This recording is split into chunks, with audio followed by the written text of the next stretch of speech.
A Himalaje boli vždy môjim veľkým snom vidieť tie najvyššie hory na svete. A ako vážny horský cyklista som precestoval nejaké tie hory ako Kaukaz, Tian Shan a vždy ma lákali tie vyššie a vyššie kopce a sedlá.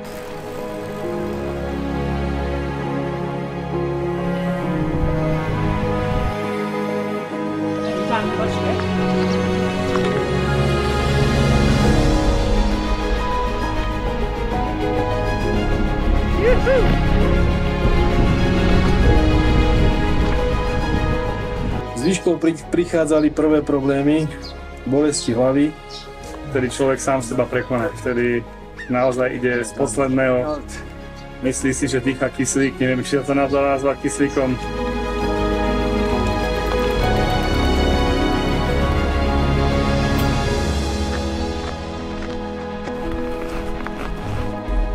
Takto sa bicykluje 5400.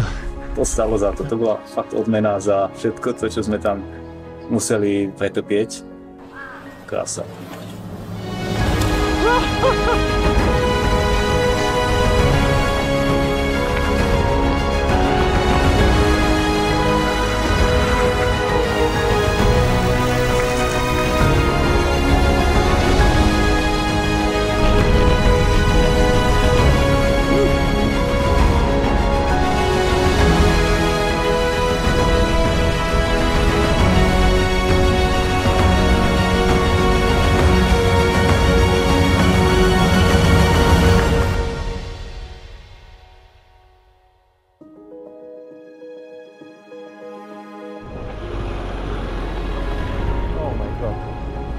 I feel very happy to have finished.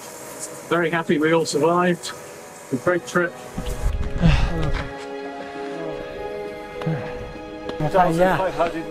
Most of the people they just underestimate the Himalayas, you know, they think like it's easy, you know, because and which is not so.